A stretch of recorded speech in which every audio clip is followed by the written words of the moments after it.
Power isn't always taken with violence. Sometimes it's stolen in silence through a glance, a hesitation, a pause too long. And Machiavelli knew this long before. Psychology had a name for it. Most people give themselves away not with actions, but with emotion, not with betrayal, but with the tiniest leaks in their mask. And once you leak, you lose. But the dangerous thing is you don't realize you're leaking. And the emotions that expose you aren't loud, not happiness, not anger, not fear. They're smaller, quieter, slipping out in casual words, micro-expressions, delayed pauses. The things that make you predictable, easy to read, easy to manipulate. Machiavelli never hid his surface. He buried his core, because once someone understands what shakes you, they own you, not with force, but with insight. If you want an impenetrable mind, one no one can play, bend or break, you must erase three emotions from your visible self. The first one is eagerness. Eagerness is not word to enthusiasm. It's not motivation. It's the desperate signal that you want something. Attention, approval, status, opportunity more than you're willing to admit.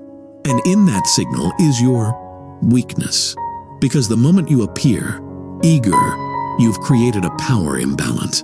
You've told the other person you have something I want, and that gives them leverage.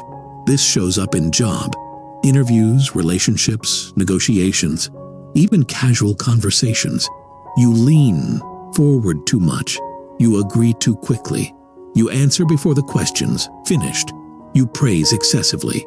You try to prove you're worth choosing. And in doing so, you prove you're not. Machiavelli would say, the one who chases is already beneath the one who withholds. Eagerness makes you readable, and readability kills mystery, and mystery is half of power. When you walk into a room with eagerness in your eyes, people instinctively devalue you. They may not say it, they may not even consciously realize it, but they feel it. Your need creates their confidence, and in reverse, your detachment makes them uncertain. That's where control begins. To neutralize eagerness, you must train yourself to slow down, not your thoughts, your expression of them. Speak after a pause, nod sparingly. Let silence fill the spaces where others rush to affirm. Give the impression that you're observing, calculating, not proving. Because in every environment, the person who seems least eager always, feels most in control. Not because they have more, but because they need less. Now think about how often you've revealed this in texts sent too quickly, in messages double sent when someone didn't reply, in compliments that feel more like begging, in showing that we're up too early, in saying yes too fast. That's not confidence, that's exposure. And Machiavelli would warn you, expose nothing unless it is to your advantage. The second emotion is even more dangerous because it wears the mask of being real, but it's a trap. It's conflicted admiration. This is the subtle look you give when you respect someone but resent that they have what you want. It shows up as backhanded praise, as complimenting someone while comparing yourself, as aligning with people slightly more successful than you, but never fully accepting their position. And the moment someone detects this in you, two things happen. They you realize you want their position. They realize you'll never truly support them. And from that moment, you are seen not as an ally, but as a threat with a fake smile. This emotion is poison because it's rooted in insecurity but covered in admiration. And even the most casual observer can feel the tension. Your eyes say one thing, your tone says another. That's all it takes to lose respect. Machiavelli would have annihilated this habit from anyone in his court because he knew to admire what you envy is to announce your submission to it, and at the same time to resist it is to reveal your fracture. True power requires that you either admire fully or not at all, never both. If you study someone, do it silently, without praise, or do it openly, with total grace and no bitterness. But this in-between state, this emotional limbo of respect and resentment, is how you let people see inside your battle. And once they do, you're not impenetrable, you're glass. To kill this emotion, you must study your comparisons. Who are you secretly? Watching? Who do you praise but feel tense around? Who makes you feel small, even if you pretend otherwise? That's the feeling to erase. Not because it's bad, but because it's visible. And visibility is vulnerability. There's a third emotion still hidden, even more dangerous, even more common, and you'll see it soon. The third emotion, the one almost everyone reveals without knowing, and the one Machiavelli would have considered the most fatal, is anticipatory doubt. It's not fear. Fear is reactive. Fear comes after a threat. But anticipatory doubt, that's the emotion that leaks out before anything bad happens.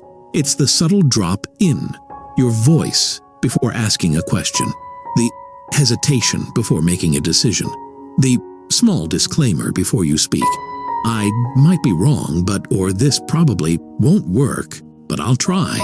You don't notice you're doing it, but everyone else does, especially those who want to challenge you. Anticipatory doubt is the emotion of someone who has already prepared for failure, not publicly, but internally.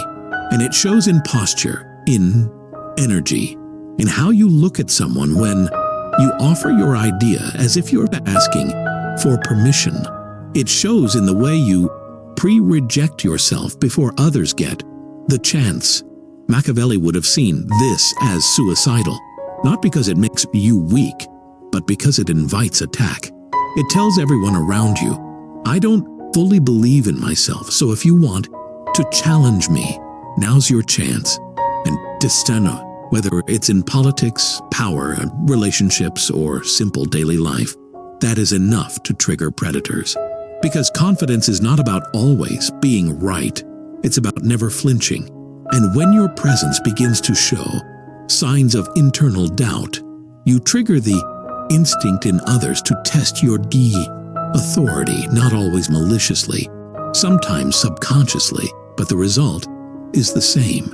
You lose control. This is why people who speak slower, pause longer, and project conviction even, without being more intelligent, are seen as leaders, not because they have better answers, but because they reveal less internal conflict. That's what people will respond to. To eliminate anticipatory doubt, you have to stop narrating your insecurities.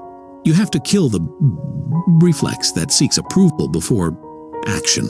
When you have a thought, you state it.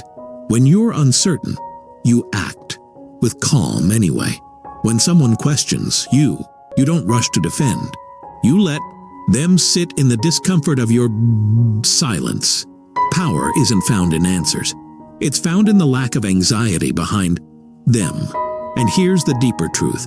Machiavelli knew, when you do feel eagerness, conflicted admiration, or anticipatory doubt, that's human. You can't always stop the emotion from existing, but you can stop it from leaking. That's the game. Not to be emotionless, but to be unreadable. Because people aren't mind readers. They're body readers, energy readers. They watch how you breathe, how you pause, how your tone changes when a subject shifts, how often you say, I don't know, how you look when someone challenges you. And every tiny shift sends a message about how breakable you are.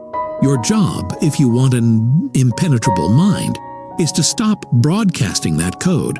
Shut off the signal, mute the leak, not through force, not through fake toughness, but through deliberate presence. Every word you say must feel chosen. Every expression must feel intentional. Every silence must be a statement, because the more unpredictable you become, the more powerful you feel. The less they know what affects you, the more they have to guess, and guessing is exhausting. That's your edge. You become the person no one can quite read, and therefore no one can confidently control. And here's what happens next. Once these three emotions are erased from your visible behavior, you don't just feel stronger, you become stronger. People start more respecting your space more, interrupting you less, asking your opinion more carefully because they don't know where you stand. And mystery creates gravity. It pulls people in, not with volume, but with silence. Machiavelli would have called this the art of concealment, not hiding your whole self, just the parts that can be used against you. He knew that every empire falls when the king becomes too familiar, too visible, too emotional. So he taught rulers to build walls, not of stone, but of behavior. Walls made of pause, posture, patience. Walls built, not to push people out, but to control what they see when they come in. You don't smile too often. You don't laugh at everything. You don't jump to explain when someone misunderstands you. You let people sit in the tension, and in that, tension, you become dominant, not through aggression, but through stillness. You become untouchable, not because you fight harder, but because you leave nothing to strike. And that's the mark of someone truly dangerous. Not the one who hides in shadows, but the one who stands in plain sight and reveals nothing. Once you strip away these three emotional leaks, eagerness, conflicted admiration, and anticipatory doubt, something strange begins to happen. The world treats you differently, not because you've become louder, not because you become more aggressive, but because you've become unreadable. And unreadability is terrifying to the weak, seductive to the powerful. You walk into a room and no one can quite place you. Are you impressed? Are you threatened? Are you even interested? They don't know, so they adjust. They try harder. They reveal more just to get a reaction from you. And in that dynamic reversal, you go from being the one on trial to the one in control. That's what Machiavelli wanted. A mind that could not be cracked, even under pressure. A presence that could not be manipulated, even by those with leverage. Because in a world full of emotionally transparent people, desperate to connect, to explain, to be understood, the one who withholds becomes a fortress. Not cold, not heartless, but undecipherable. That's what makes people uneasy. That's what makes them respect you without fully understanding why. Now, this doesn't mean you become a these robot. It doesn't mean you kill your empathy or your ability to connect. What it means is that you choose when to reveal and when to withhold. You move from automatic expression to strategic revelation. Everything becomes a decision, a signal, a power play. Guanashi. Someone praises you, you nod once, not because you're dismissive, but because you don't need external validation. Someone insults you, you don't defend. You let them fill the silence. Let them explain themselves. The more they speak, the more insecure they become. Someone brags in your presence. You remain still. That stillness punctures their performance more deeply than any comment ever could. Because the moment you remove the reflex to prove or react, you become immune to manipulation, and that immunity radiates. People sense it. They can't pull you into their frame. They can't bait you. They can't pin you down.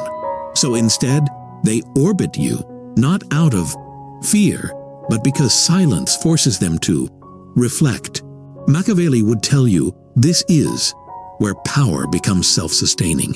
You no longer chase control, you attract it. You no longer need to expose your strength. Your restraint becomes the proof. And most importantly, longer give others the blueprint to break you. That's what these three emotions are. Blueprints. Eagerness tells them where you're desperate. Conflicted admiration tells them where you're insecure. Anticipatory doubt tells them where to apply pressure. But if you remove those signals, there's no crack to enter, no seam to pull at. You're still human, still feeling, but no one watching you can tell what direction to push because nothing leaks. And that makes you unnerving. Unnerving is good. It means people tread carefully. They plan more. They choose their words with you. And in that cautious space, you gain time. Time to observe, time to assess, time to decide who deserves access and who doesn't. Because once your mind is impenetrable, you start to see clearly who is trying to enter it. Not physically, not more overtly, but psychologically through flattery, competition, emotional baiting, passive aggression. All the tactics people use to shift you, but they don't work because there's nothing for them to latch onto. You are still focused, dry. You don't explain your ambition. You don't justify your detachment. You don't share your opinions until you've read the room completely. And when you do speak, it's sharp, final, measured. You don't speak to explore. You speak to direct. Machiavelli would say, "He who reveals his mind too easily becomes ruled by those who understand it better than he does." And that's the tragedy of most people. They think sharing everything makes them honest, noble, transparent, but it only makes them vulnerable to interpretation. The more you give away emotionally, the more room others have to define your value, your motive, your limits. But when you give them nothing, they're forced to rely on your actions. And actions, unlike emotions, can be shaped. This is why, while people with true power don't explain their emotional state, they don't say, "I'm feeling off today." They don't announce, "I'm nervous." They don't sigh loudly, hoping someone will notice. That's low-level exposure. That's emotional charity. And it always costs more than it gives. Instead, they operate under tension like it's oxygen. Their face doesn't change, their pace doesn't slow, their posture doesn't fold. That kind of consistency is intimidating because it's rare, and rarity creates status. You want to rise, become rare. You want to dominate, become unreadable. You want an impenetrable mind. Then start with this. Stop leaking signals to people who haven't earned the right to read you. Once you've silenced the leaks and weaponized your restraint, something deeper sets in. Not just power over others, but power over yourself. And this is the level Machiavelli aimed for. Not external dominance alone, but internal sovereignty. Because the truth is most people are enslaved by their own, emotional reflexes. Not by force, not by threat, but by habit. They feel, so they express. They want, so they pursue. They doubt, so they hesitate. And in every instance, they broadcast the exact pattern that can be used against them. But you're no longer that person. Now, before your mouth opens, your mind calculates. Before your face reacts, your discipline steps in. You don't speak from impulse. You speak from position. And when people notice that, when they realize they can't predict what will move you, impress you, or provoke you, they instinctively elevate you in their own minds. Because unpredictability triggers hierarchy. The less someone can read you, the more powerful they assume that you are. And here's the catch. They're right. Because when you stop bleeding emotions into every interaction, you start conserving power. And power, when conserved, compounds. Your words gain weight. Your presence gains sharpness. People start preparing more before they speak to you. Not because you're cruel, but because you've trained them to respect the silence. You've trained them to approach with intent, not noise. This is how influence works, not by being the loudest, but by being the hardest to move. And it's here where Machiavelli's true genius reveals itself. He didn't advocate for coldness. He advocated for strategy. He knew the emotionally transparent are easier to control. So the goal wasn't to kill emotion. It was to contain it, refine it, delay it long enough to weaponize it when it actually matters. You still feel eagerness, but you don't show it. You still feel admiration, but you don't let it warp into comparison. You still feel doubt, but you don't project it before it's tested. This is the core of the impenetrable mind. You feel deeply, but you leak nothing. And now the world can't calculate you. Let them try. Let them analyze every pause you take, every glance you withhold, every nod you delay. The more they try to decode you, the more uncertain they become. And uncertainty breeds hesitation. That's your advantage. While they hesitate, you decide. While they guess, you act. While they try to figure you out, you're already 3 steps ahead, making moves they didn't even see coming. That's how power is built quietly in the void. Between your emotion and your expression, you begin to realize that your silence is louder than most people's noise, that your refusal to be provoked is more intimidating than any display of strength, and that the most dangerous person in the room is never the one shouting. It's the one who can stand in fire and not blink.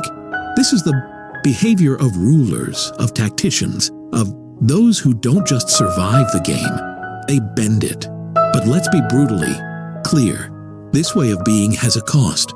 You'll lose people who want instant access to your thoughts, people who demand emotional confirmation, constant reassurance, easy connection.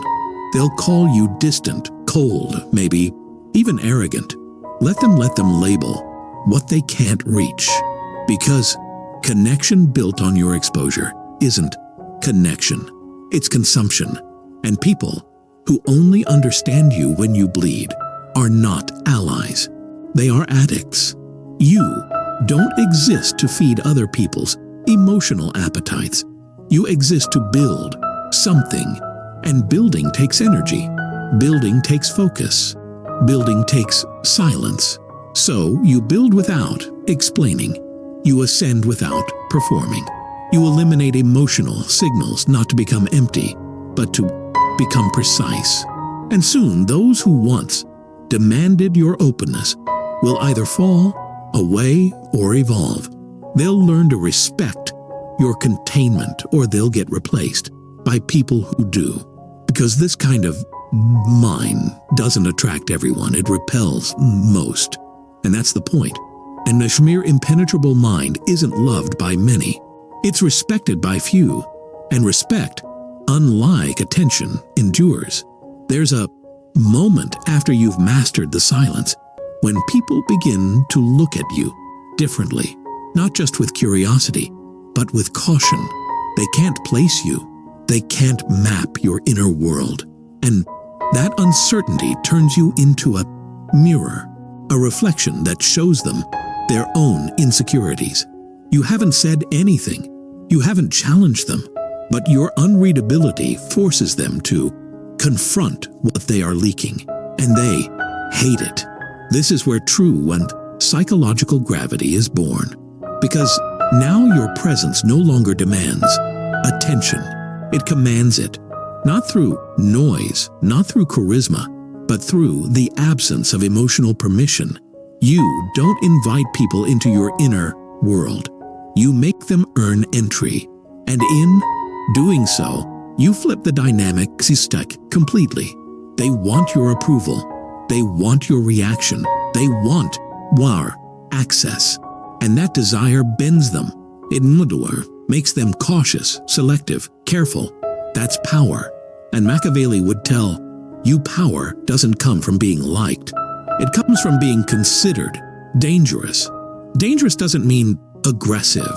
It doesn't mean cruel. It means unreadable, calculated, unflinching. And when someone tries to gauge you, provoke you, guilt you, and nothing lands, they start recalibrating around your presence. You've become a force, not a person.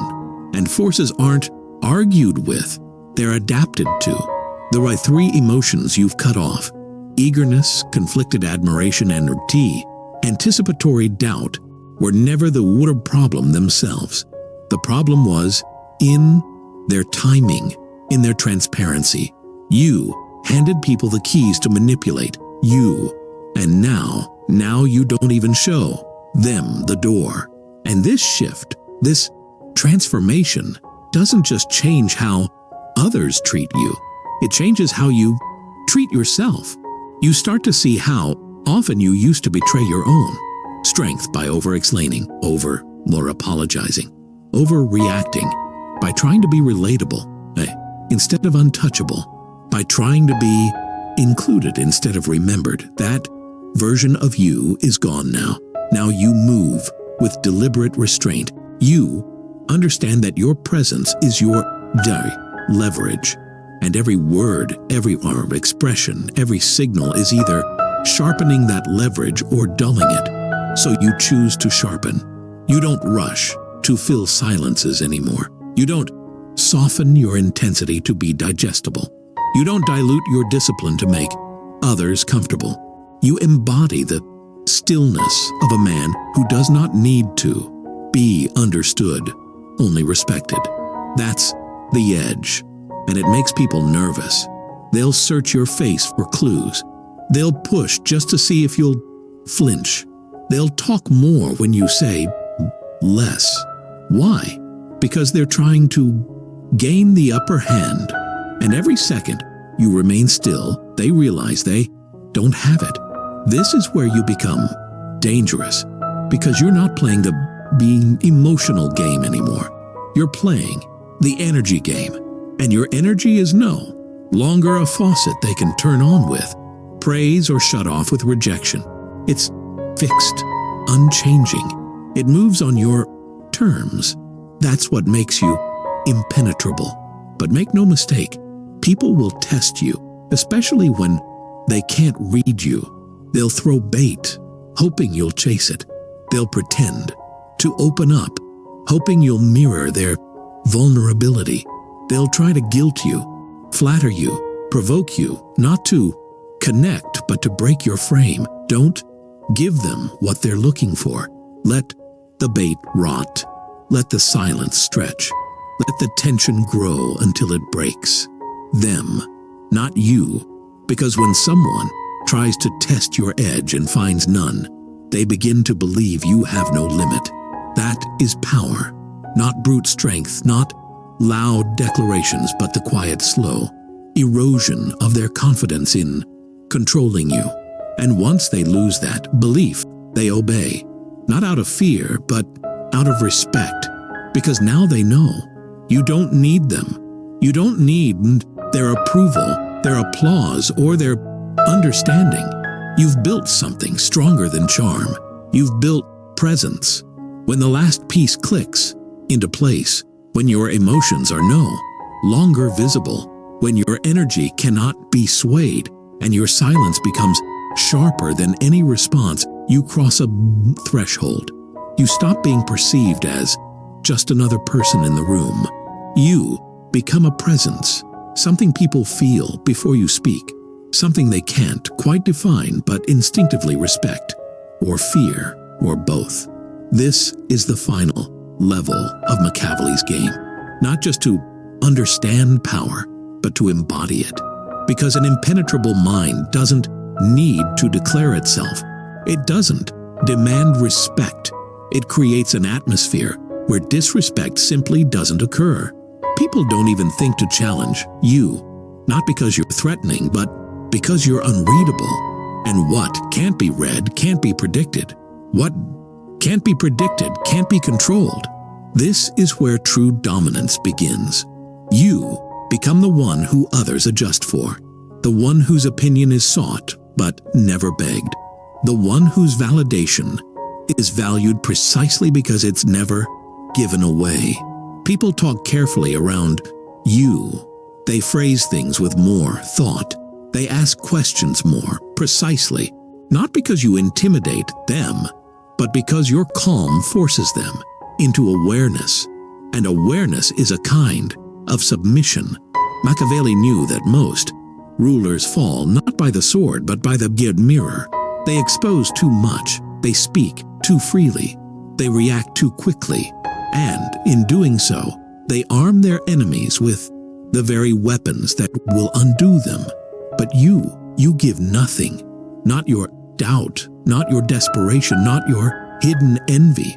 You've sealed those doors, and what remains is a stillness that cannot be pierced.